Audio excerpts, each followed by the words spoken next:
Somebody that meant a lot to everybody in this room was Justin's dad.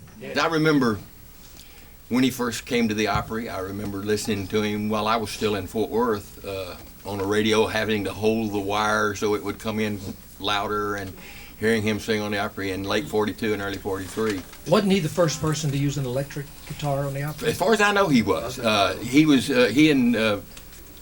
He was working with Pee Wee King. He and Eddie Arnold both, I think, were vocalists, or were working with Pee Wee's band, because they were both booked by Joe L. Frank, who was Pee Wee's father-in-law.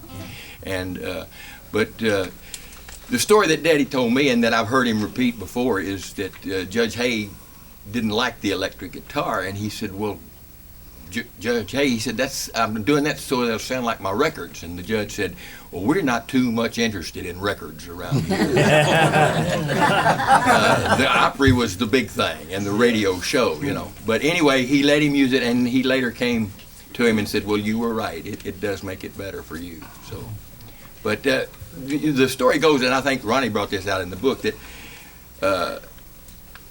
he brought that honky-tonk sound, and the reason he used electric guitar was because what was big in Texas was the honky-tonks and the dance halls, and you could not hear the music over the people talking and laughing and joking and dancing, so they had to electrify the instruments, as Bob Wills, I think, had first done, so they could be heard over the din of the people having a good time at the honky-tonk. Justin, when did Jimmy and Leon Short join him? They joined him, they were with him before he came here in late 42. He officially joined, I think, in 43. And then one or the other left, and Leon played lead for a while, and Jimmy went back to Texas, and then Jimmy came back, and then they both came to Texas. Yeah, then they both came back and started the Short Brothers. And I think, and there was Buddy and Tommy. That's right. Yeah. Brother. Was Butterball the next? Butterball was next, right. They were on KXYZ in Houston, where I was. Yeah. I got to meet them. And then Billy Butter. Billy's after Butterball. You're right. Yeah, Billy was the next one that stayed. I mean, there might have been one that, that played a little while, but in between. Your dad made all those guys household names. Yes, he by did. the way, he would say, "Oh, come in, But Butterball." he was the first one to call names out on records, and he loved doing that. He loved the guys, and they were a big part of his show. I mean, and he wanted to make sure they got the credit for it, and so he started calling their names out when they took a course. But he was never jealous of anybody in his band outshining him. He didn't, he didn't mind that at all, as he proved with Jack Greene and Cal Smith, and of course he had the Wilburns with him for a while, and Skeeter worked some dates with him, George Jones, Stonewall Jackson, and he was always pushing them. And he, like Roy, I think, understood that the bigger they became, the bigger he became. Johnny, you had a story. Yeah. I don't have many, but but I have one. Ernest. Yeah. Many I can tell. But Ernest, one time I was hanging around the streets, and it was snowing, and Buddy Emmons took me on to meet him. I always wanted to meet him, and I had met him, but I mean, I wanted to sit and talk with him. And they was getting ready to go on tour, and I didn't have anywhere to stay, I was at that stage in my life. And evidently, Buddy had told him that, because we got on. He said, I talked to him a while, and I was, and he said, well, it's about time to leave. He said, you working? Asked me if I was working. I said, no. He said, you are now. He was going on like 10 days out in Texas, and it was snowing here in Nashville, and I had nowhere to, I was in that place where I was, He took me on the road, wound up giving me a suit. I didn't have nothing to wear, so he gave me one of his old suits and took it to the cleaners, and I had it cut down the first date we got in Texas. And it was there was 2 pockets in the back. That's how much I had to take up. But and I've still got a picture of me in that suit. And he let me go out, and I opened his show for him for 10 days. And he fed me, and at the end of the tour gave me some money. Wow. So that's the kind of guy he was. Jack, talk about Ernest, because you started out as the drummer in Ernest Tubb's band.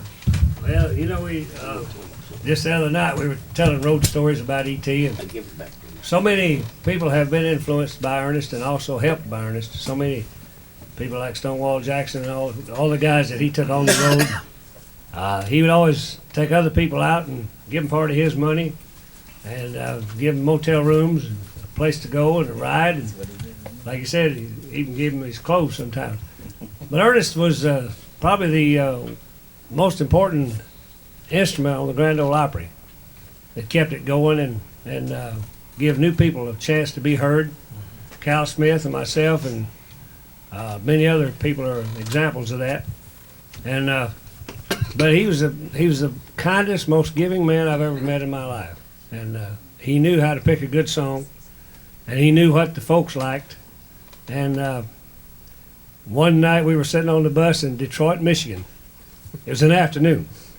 This family came up and said, "Ernest, we just wanted to say hello. We'd like to go see your show, but we don't have the money." So he went around to the front and bought 8 tickets for the whole family to come in and see the show. And he was just that kind of guy. He always wanted to help so many people, and he carried Linda Flanagan on the bus and Skeeter Davis and many other people to give them chances to be heard. And he's probably the most important figure, one individual in this whole music industry called Nashville, Tennessee. Bill, I've got to tell this story. We was up in Illinois with Ernest one day, and Ernest would never walk away from a fan. He would stand and talk and sign autographs till dawn. It didn't matter. This woman come up, and she had a baby a couple years before, and she had named it after Ernest Tubb. And so I went on and done my show, and the guys, the Troubadours, backed me, and they come back and they said, "Ernest, you better go back there and get dressed because it's time to go on the show, time for your part of the show." And this woman just wouldn't walk away. She just wouldn't leave him alone. And he kept saying, "Honey, I've got to go change clothes. It was nice talking to you." And he was so gracious toward her. So finally he said, "Excuse me, I have to go get ready for the show." And she said, "Well, if that's the way you feel about it, I'll just change this baby's name." He said, "Lady, I don't care if you call that baby Grandpa Jones. I've got to get ready for the show."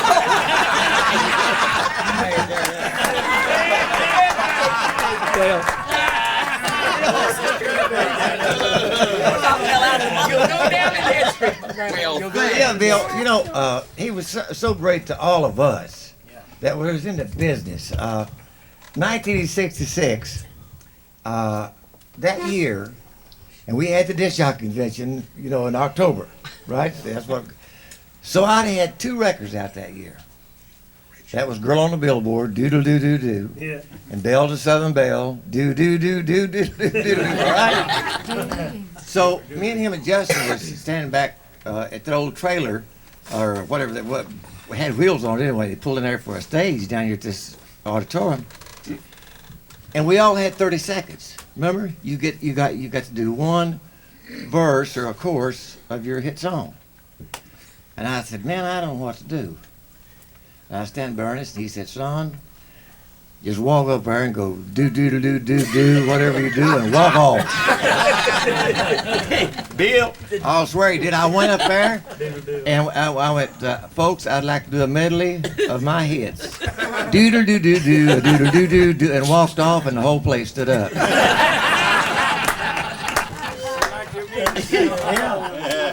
Ernest was a dear friend of mine, and we joked with each other a lot. But I remember one time when we had No Help Wanted out, and it was doing so good, and we played this show, and I think we encored twice. And as I walked back on the stage, he said, "It's a dang good thing you can jump, girl. You can't sing."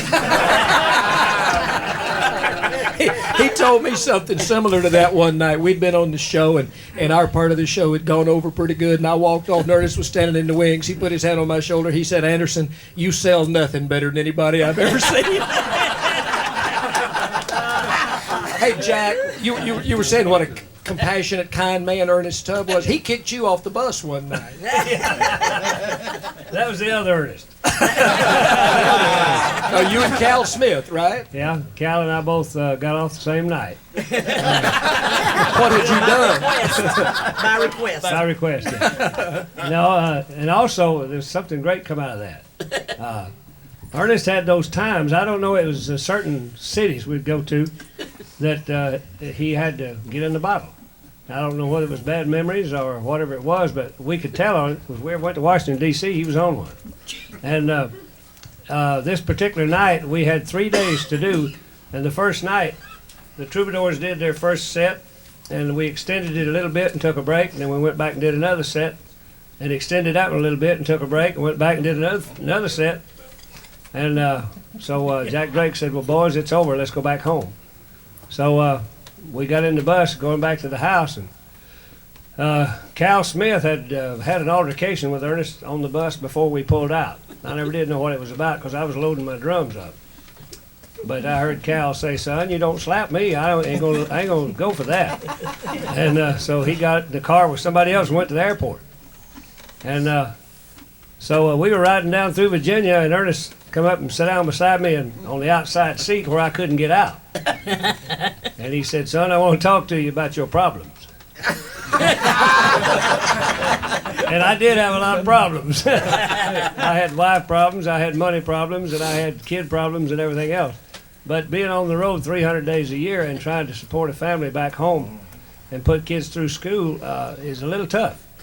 And so he kind of rubbed me the wrong way that night, and I said, Ernest, I can handle my problems, but you got one you can't handle. And he said, well, when we get back to Nashville, you no longer work for Ernest Tubb. I said, well, I don't have to get back to Nashville. I can get off here. He said, stop the bus.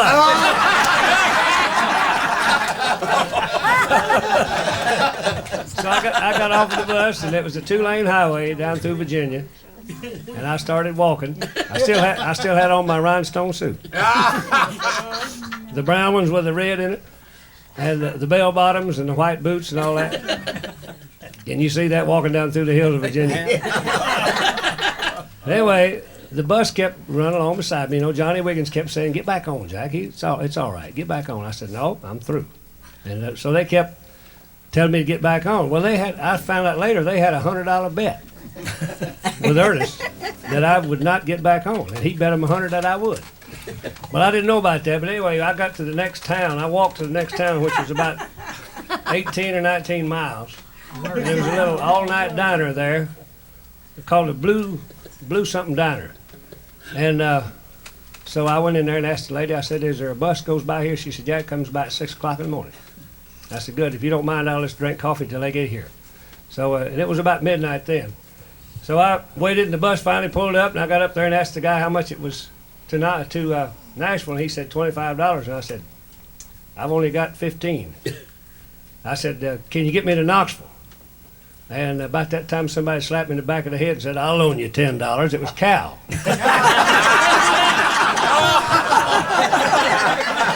He'd got on the bus back in D.C. I got on it down in Virginia. So we made our plans all the way back to Nashville. We talked about what we was going to do. No way would we ever go back to Ernest. You know, we was going to go out on our own and all that. And we swore to each other we wouldn't go back.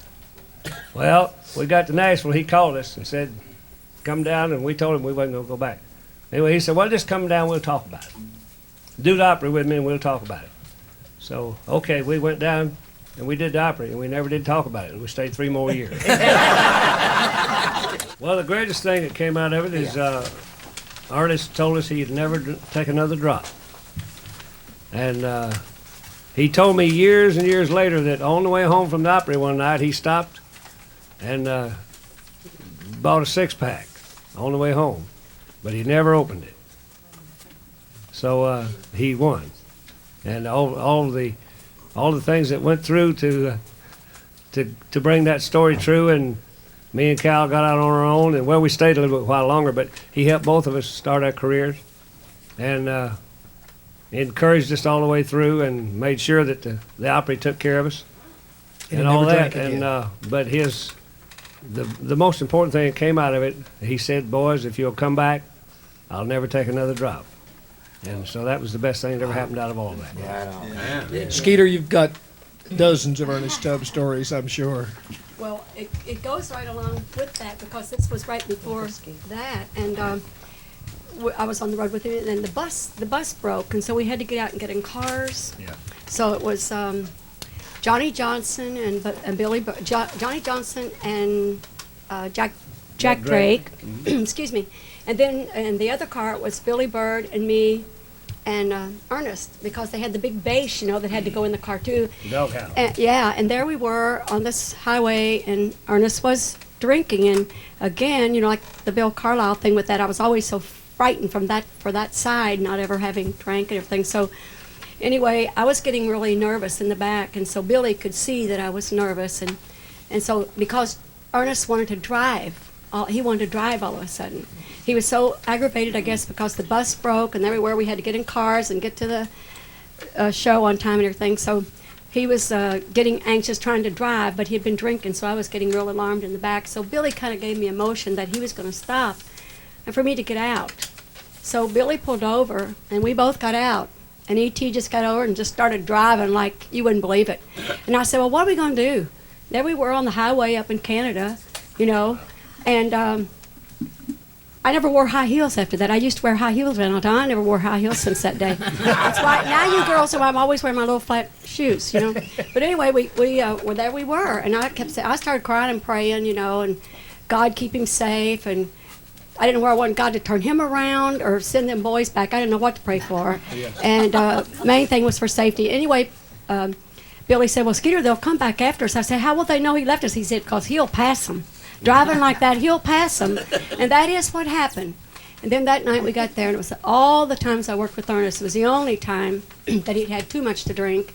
And so they had decided that they would tell the people that he was sick, because truly he was. And so we did the show without him. So I told them I was going to get a Greyhound bus and go back home to Dry Ridge, Kentucky, and I wasn't going to sing anymore. I didn't want any more of this business because I loved him. I thought he was the best. And I just was so hurt. And so he came to the room the next day with Jack Drake and Billy Bird, and he told me then, he said, I've got to do something about this drinking. He said, my little girl told me that, Daddy, you're not nice when you drink that old Schlitz. That's not a very good commercial for that beer company, but I don't do beer commercials. So anyway, he said that, Daddy. And that's when he was starting to stop that. And I don't know, I've always felt it's really hard for me to not say something when anybody brings up Ernest Tubb. Well, Ernest is responsible for me being in the music business.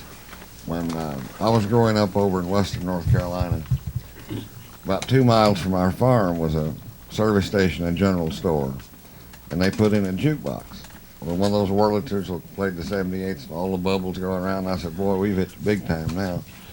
And out on the farm, when I'd be working in the fields, I could tell when a record was playing. You could hear the music sort of wafting through the air. But you could understand every word, Ernest Tubb record, every word. And I thought to myself, now there's something unique about that. Why can I understand him and I can't understand the others? So I went out and bought his songbook and his guitar instruction book, and discovered after about 3 months that I wasn't cut out for this. So I gave that up, but when I really got into the music business, I said, I hope I can tell him someday what he meant to me. Because I don't think the man had any idea the impact he had on the world. And, there are many great and talented artists that come along over the years, but there's just only a handful of true originals that are not influenced by anybody. They create their own thing, and he was one. So I finally got to meet him, and I'm no wicked. I call him Ernest, my Lord. So I walked up and I said, Mr. Tubb, my name is Fred Foster. He said, I know who you are. Then I didn't know what to say, because the fact that he knew who I was just blew me away. And I said, I want to tell you, you're responsible for me being in the music business. And I told him. He said, well, tell me how. And I told him. And he said, well, bless your heart. He said, just pass it on. And I've tried to do that. But that set the philosophy of my whole record company. I wanted originals. I wanted nobody to sound like them. I wanted them readily identifiable. And I always insisted they enunciate so you could understand the words.